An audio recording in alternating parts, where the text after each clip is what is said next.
मुख्यमंत्री देवेंद्र फडणवीस एकदा टीव्ही चॅनलवर म्हणाले की हर्षवर्धन सपकाळांना बुलढाण्यात पण कोण ओळखत नाही. खरं सांगा 2014 ला कोण ओळखत होतं? देवेंद्र फडणवीसला कोण ओळखत होतं? देवेंद्र फडणवीसला कोण ओळखत होतं? महाराष्ट्राच्या मुख्यमंत्र्यांना शब्द कटू आहेत पण बोलल्याशिवाय पर्याय नाही. संत तुकाराम महाराजांनी सांगितलं होतं, काय करू आता धरून या भीड, निशंक हे तोंड वाजविले. 4 वर्षाच्या चिमुकलीवर महाराष्ट्रामध्ये बलात्कार झाला, तिची निर्घृण हत्या झाली. त्या घटनेपासून आता या क्षणापर्यंत महाराष्ट्राच्या वेगवेगळ्या पोलीस स्टेशन मध्ये 13 बलात्काराच्या घटना नोंदवलेल्या आहेत. माझ्या माता भगिनींना सुरक्षा न देऊ शकणार पराभव केला म्हणून फटाकडे वाजवत होते, पेढे चालत होते.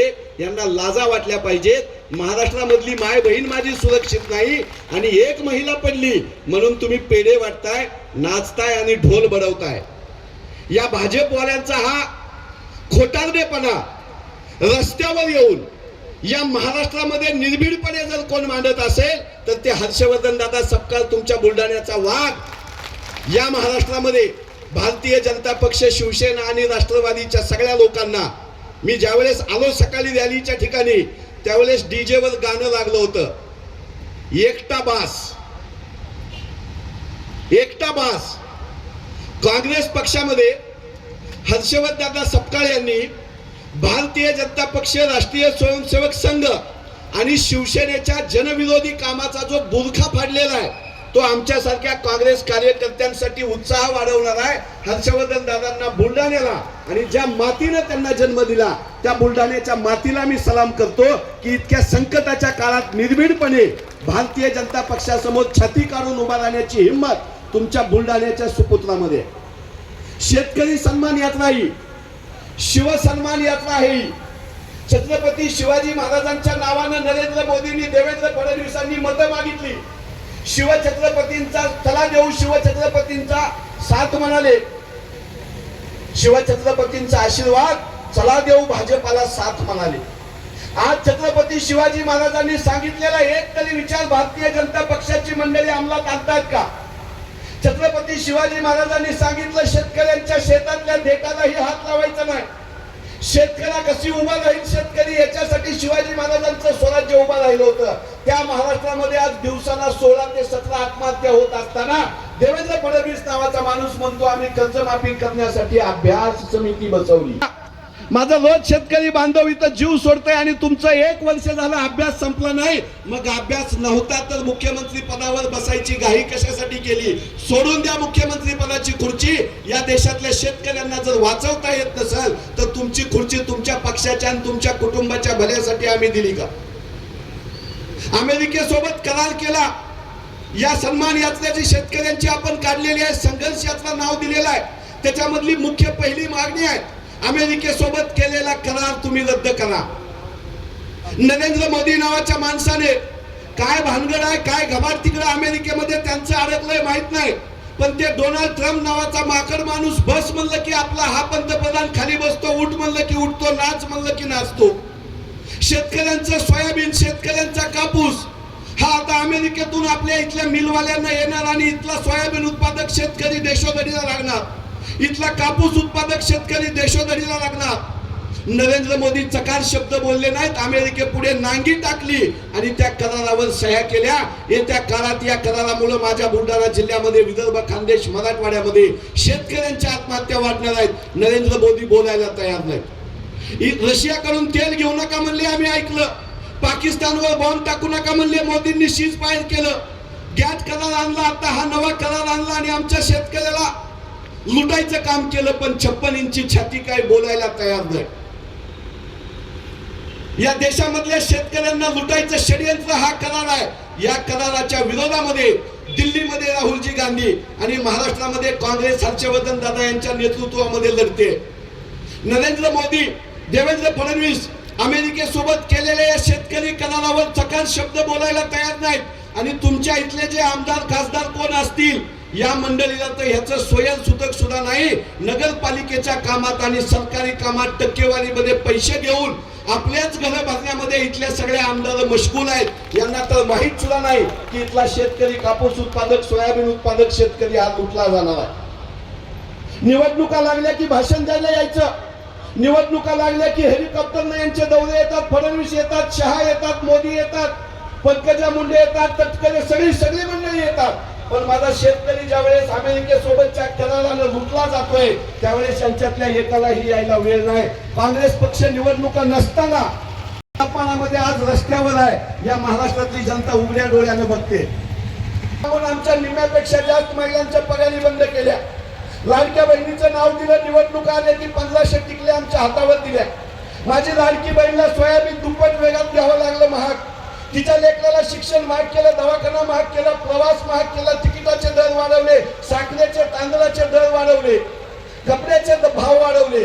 त्याच्यातून गोळा केलेला पैसा याने आमच्याच महिलेला दिला. इथं बसलेल्या सगळ्या बांधवाला एक बहीण आहे, इथल्या सगळ्या बहिणीला एक भाऊ आहे. दिवाळीमध्ये ज्यावेळेस आमच्या बहिणीकडून आम्ही ओवाळून घेतो, राखी पौर्णिमेला राखी बांधून घेतो, त्यावेळेस आमच्या खिशामध्ये हात जातो आणि आमच्या बहिणीच्या ताटामध्ये आम्ही ओवाळणी टाकतो. त्याची जाहिरात करून आम्ही मतं मागण्याचा नादानपणा आयुष्यात कधी केला नाही. आमच्या बहीण भावाच्या नात्याला भाजपवाल्यांनी बदनाम केले. देवेंद्र फडणवीस, एकनाथ शिंदे आणि राष्ट्रवादीच्या लोकांनी स्वतःच्या जमिनी विकाव्या, प्रॉपर्टी विकावी आणि माझ्या बहिणीच्या नावावर पैसे टाकावे. हा हनुमंत पवार भाजपाचं काम करेल. तुम्ही आमचेच पैसे आम्हाला देता आणि लाडक्या बहिणीला माझ्या बदनाम करता, फसवता. तिच्या सोयाबीनला भाव द्या, तिच्या कापसाला भाव द्या. 4,500 रुपयाच्या वर सोयाबीनचं MSP गेलं नाही. 2014ला 6,000 रुपयानं आम्ही सोयाबीन विकलं होतं. त्यावेळेस खायचं तेल 60 रुपये किलो होतं. आज खायचं तेल 140-150 रुपये किलो झालं. सोयाबीन आमचं 4 आणि 4,500वर आहे. 6,000 5,500वर आमचा कापूस घेतला जातो. पण संसदेमध्ये, विधिमंडळामध्ये आणि टीव्हीच्या चॅनलवर कुण्याही भाजपवाल्याला आमच्या दुःखाला वाचा फोडायचं काहीही सुचत नाही. जनतेसाठी काँग्रेस पक्ष मैदानात होता आणि काँग्रेस पक्षच मैदानात आहे. स्वातीताई इथं बसलेले, सभा चालू असताना मी विचारत होतो, स्वातीताई सारख्या एका जनतेच्या मध्ये असलेल्या उमेदवाराचा पराभव या मतदारसंघात झाला, पण त्या खचल्या नाहीत, काँग्रेस पक्ष खचला नाही, काँग्रेसचा कार्यकर्ता खचला नाही. अवघ्या 14,000 मतांनी पराभव झाला.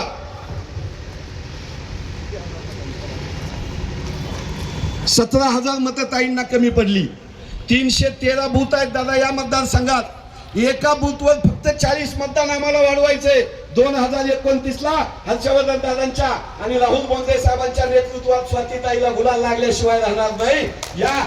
या भागातल्या शेतकऱ्यांची हाय भारतीय जनता पक्षाच्या उमेदवारांना लागल्याशिवाय राहणार नाही. तिचं बोलतो, महागाई कमी करा म्हणतो, शिष्यवृत्ती द्या म्हणतो, आमच्या लेकरांना हॉस्पिटल मोफत करा म्हणतो. मागच्या 60 वर्षामध्ये भारतीय जनता पक्षाच्या लोकांनी पाप केलं.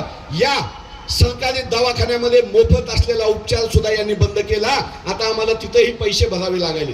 राशनच्या धान्यामध्ये जनावराला सुद्धा धान्य खाता येत नाही. इतकं वाईट धान्य आम्हाला ही लोक देत आहेत. सरकारी कॉन्ट्रॅक्टदाराचे पैसे देत नाहीत. भारती, सारथी, महाज्योतीच्या विद्यार्थ्याला शिष्यवृत्ती देत नाहीत. शाळेमध्ये पोषण आहार नीट देत नाहीत.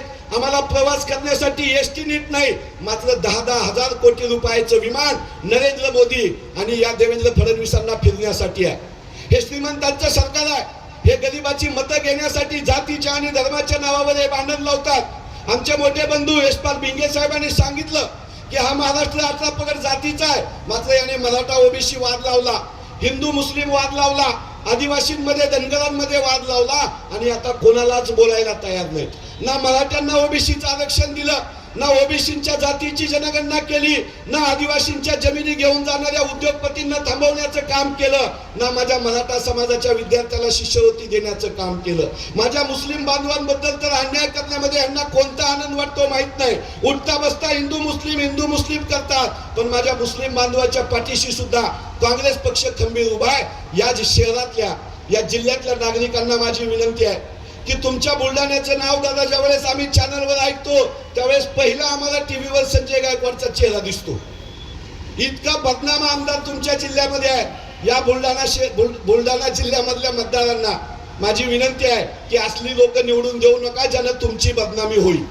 8वी-9वी नापास माणूस कॅन्टीन मधल्या एका कर्मचाऱ्याला मारतो असा आमदार महाराष्ट्राच्या विधिमंडळामध्ये 70 वर्षात झाला नाही. ज्या विधानसभेमध्ये यशवंतराव चव्हाण साहेब, SM जोशी, बाई उद्धवराव पाटील अशी माणसं गेली. त्या विधानसभेमध्ये संजय गायकवाड सारखा वाचाळ माणूस गेलेला आहे. बुलढाण्यातल्या जनतेला माझे हात जोडून विनंती आहे की तुमचा अपमान होऊ देऊ नका. या शहरामध्ये श्रीपाद कोल्हटकरांचा जन्म तुमच्या शहरात झालेला आहे. महाराष्ट्र गीताचे लेखक श्रीपाद कोल्हटकर त्यांचं स्मारक बांधायची ध्यान सुद्धा या संजय कुटेला झालेलं नाही. आणि हे महाराष्ट्र धर्म, हिंदू धर्म, आम्ही अमके आम्ही तमके असे म्हणतात. त्याचं स्मारक सुद्धा 11 वर्षात फडणवीसला करता आलं नाही. फडणवीस ना ब्राह्मणाचे आहेत, ना ओबीसीचे आहेत, ना मराठ्याचे आहेत, ना आदिवासीचे आहेत. ते असतीलच कुणाचे तर ते अदानी आणि अंबानीचे आहेत. अख्खा देश त्यांना विकण्याचं पाप या लोकांनी केलं. आणि तिकडे आमचं लक्ष जाऊ नये, आमचं लक्ष तिकडे जाऊ नये. शिक्षणाकडे, आरोग्याकडे, महागाईकडे आमचं लक्ष जाऊ नये. कंपन्या चोरतायत त्याच्याकडे आमचं लक्ष जाऊ नये. म्हणून यांनी गावाकडे, खेड्यामध्ये, शेतामध्ये आम्ही जागलीला असायचो त्यावेळेस म्हैस चोरायला येणारे 4 चोर आम्ही बघितले होते. मी लहान होतो, आमच्या घरची एक म्हैस चोरीला गेली होती. त्यावेळेस चोरांनी एक चांगली आयडिया केली होती. 4 चोर आले होते. आमच्या गोठ्यातली म्हैस सोडली एका चोरानं आणि 2 चोरांनी तिच्या गळ्यातली घंटी चोरली. घंटी घेऊन दुसरीकडे 2 चोर पळाले वाजवत आणि म्हैस घेऊन 2 चोर इकडे पळाले. आम्हाला वाटलं घंटी वाजती तिकडे म्हैस आहे म्हणून आम्ही सगळे तिकडे पळालो. तिकडे फक्त घंटी होती, म्हैस दुसरीकडे होती. हिंदू धर्माच्या, मराठा जातीच्या, ओबीसीच्या नावानं घंटी वाजवत भाजपवाले इकडे पळतात आणि आमच्या इकडे सोयाबीन, कापूस, आमचं शिक्षण, आमचं आरोग्य इकडे घेऊन गायब होतात. ह्यांच्या घंटीला आता आपण बळी पडायचं नाही. याने आम्हाला हिंदू धर्म शिकवावा. यांच्या 7 पिढ्या त्यांनी कधी खंडोबाचा कोटंबा भरला नाही, देवीची परडी भरली नाही, चतुर्थी केली नाही, एकादश केली नाही. यांनी कधी पायी वारी केली नाही. देवेंद्र फडणवीसांनी कधी वारी करताना तुम्ही बघितलंय? कोटंबा भरताना बघितलंय? कधी परडी भरताना बघितलंय? यांना धर्म फक्त स्वतःच्या मतपेट्या भरण्यासाठी लागतो. आमच्या रामाच्या नावानं आमच्या देशाला येड्यात काढायचं काम यांनी केलं. प्रभू रामाचं मंदिर बांधलं. आपण सगळे हिंदू धर्माची लोक, आपल्या गावात पण मंदिर आहेत, आपण पण मंदिराची प्राणप्रतिष्ठा करतो. इथं बसलेल्या सगळ्यांना माझी विनंती आहे, एकाच्या तर गावामध्ये देव बसवताना मंदिरामध्ये एकटा माणूस पूजेला बसला का? एकटा माणूस पूजेला बसतो का बाबा? दोघं बसतात. आमच्या प्रभू रामाची मूर्ती बसवली अयोध्येमध्ये आणि मूर्ती बसवायला कोण? नरेंद्र मोदी साहेब एकटाच, योगी आदित्यनाथ एकटाच, मोहन भागवत एकटाच, बायकाच नाहीत आणि आमच्या रामाची मूर्ती बसवली. आणि आम्हाला राम कसा माहित आहे? आमचा राम कसा आहे?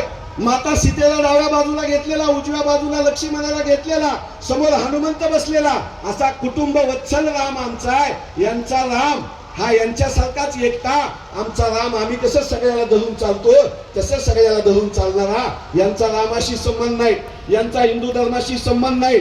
यांच्या मुलांना परदेशात पाठवतात शिक्षण घ्यायला आणि आमच्या मुलाच्या गळ्यामध्ये हिरवा झेंडा, भगवा झेंडा, पिवळा झेंडा, निळा झेंडा, लाल झेंडा आमच्या हातात देऊन दंगली करण्याचं षडयंत्र करणारे या माणसापासून आपल्याला आता लांब राहावं लागेल.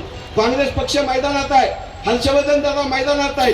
ही लढाई आता 2029ला याचा निकाल लागणार आहे. एकही दिवस आम्ही शांत बसणार नाही. शेतकऱ्यांचा कैवार घेणारं, विद्यार्थ्यांचा कैवार घेणारं सरकार आपल्याला इथे आणायचं.